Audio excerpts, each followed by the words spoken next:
Olá! Nas aulas anteriores, nós tivemos um gostinho, né, de como que funciona o Docker e na aula anterior em si, a gente definiu a nossa primeira imagem através do comando docker commit.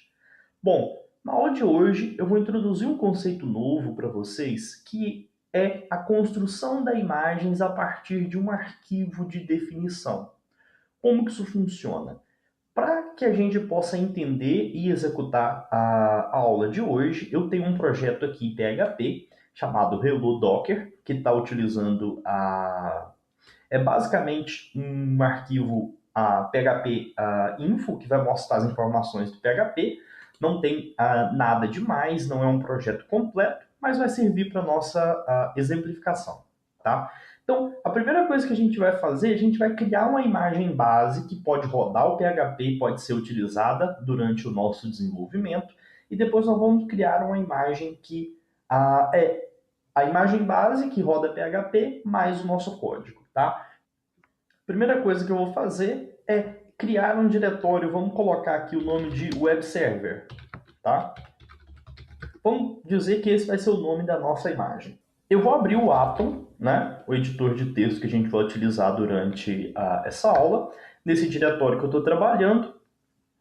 Então, aqui dentro de web server, nós vamos criar um novo arquivo. O nome desse arquivo vai ser Dockerfile. O que é o Dockerfile? É, como eu havia dito, um arquivo que vai definir passos para a construção de uma imagem. Como a gente quer construir a imagem, a gente vai se basear em uma outra imagem que já existe. Então, a primeira coisa que a gente vai fazer é a instrução from, né? E a gente vai dizer que a gente quer basear no Ubuntu 16.04, que é a última versão. Repositório Ubuntu, a imagem 16.04, né, é basicamente a versão, tá? Depois disso, é uma instrução opcional que a gente vai colocar aqui, mas eu recomendo vocês sempre colocarem quando vocês estiverem criando as suas imagens, que é quem está mantendo o Dockerfile. Então, eu vou colocar meu nome, tá? Isso é muito útil quando você distribui esse arquivo no GitHub ou entre outros lugares, ou talvez dentro da sua empresa, para saber quem que foi a pessoa responsável por criar e quem está mantendo essa imagem, tá? Então, basicamente, o que a gente está fazendo aqui? A gente ainda não executou nenhum comando, mas vamos fazer o nosso primeiro comando, que é o seguinte: run apt-get update. Se eu voltar no meu terminal, deixa eu entrar nesse diretório web server e a gente, para construir uma imagem baseada nesse arquivo, a gente vai fazer o seguinte. Vejam que eu estou no diretório e eu vou rodar o comando docker build. Vou passar a opção "-t" para dizer qual o nome da imagem resultante. Ou seja, eu quero nomear essa imagem que vai sair daqui de Codecasts Web Server, ok? E a gente precisa passar um argumento que é o contexto. O contexto é o diretório atual. Se você estivesse executando esse comando de outro diretório, você poderia fazer da seguinte forma: docker build podcasts web server, que é o nome da imagem que a gente vai estar gerando. Você poderia também passar uma tag aqui, né?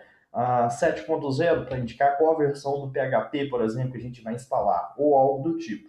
Mas você pode fazer sem tag, porque automaticamente ele vai reconhecer como latest, ok?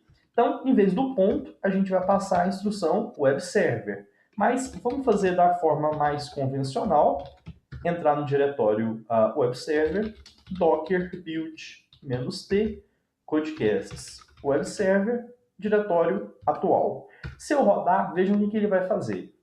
Ele está falando para mim que ele está enviando contexto e ele começa a executar alguns dos comandos, né? Então, o primeiro passo que ele executa é definir qual a imagem que ele está utilizando, que é o Ubuntu 16.04.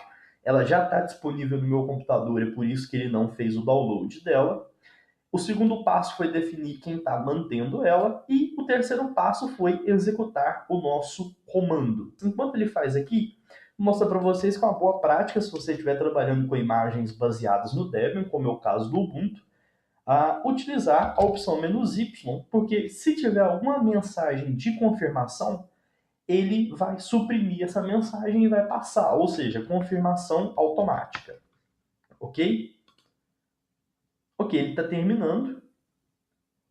E ele disse para a gente que ele construiu com sucesso a imagem desse ID aqui. Se a gente rodar Docker Images, você vai ver que na lista de imagens a gente já pode enxergar que Codecasts Web Server, na tag Latest, que foi o que a gente construiu, já está disponível para a gente utilizar. Mas a gente não fez praticamente nada de diferente, a gente só rodou um apt-get update. Então a gente vai rodar uma segunda instrução que vai ser: vamos instalar apt-get install, certo? Vamos passar "-y" também para confirmação automática, essa instrução do apt-get, tá? Não tem nada a ver com Docker.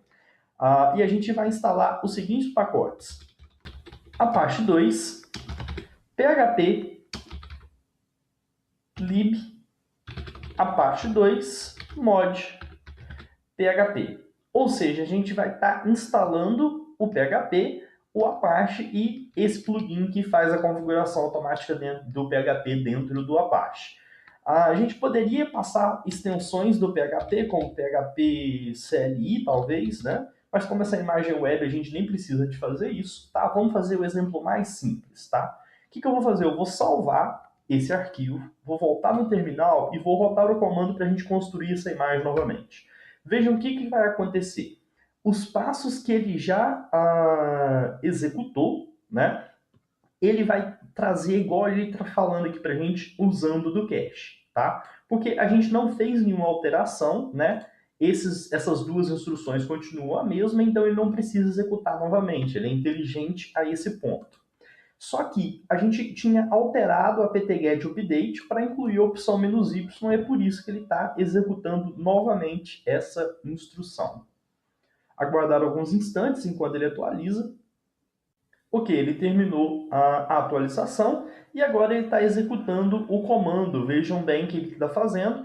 Apt-get install "-y", que foi o que a gente definiu, e ele está automaticamente instalando sem pedir nenhuma confirmação, porque a gente tinha passado a opção "-y", tá? Se a gente não tivesse passado essa informação e a interação aqui tivesse perguntado alguma coisa, você teria que responder sim ou não, ou algo do tipo, automaticamente a construção da imagem iria falhar, porque esse processo tem que ser automatizado.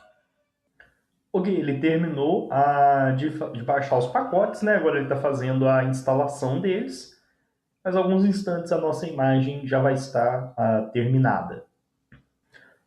Ok, a construção da imagem foi finalizada, né? Se você rodar Docker Images novamente, a gente pode ver aqui que a nossa imagem Codecasts Web Server foi construída novamente e agora a gente já pode começar a testar essa imagem que a gente acabou de construir. Então vamos lá, Docker Run de forma interativa, né? Colocar a opção "-rm", porque a gente quer que ela seja removida, como vocês já sabem, e o nome da imagem é Codecasts Web Server e o comando vai ser /bin/bash. Ok? Se a gente entrar aqui e a gente testar no comando php "-version", vejam que o PHP foi instalado, já está disponível dentro da imagem, porque foi isso que a gente definiu no nosso arquivo Docker.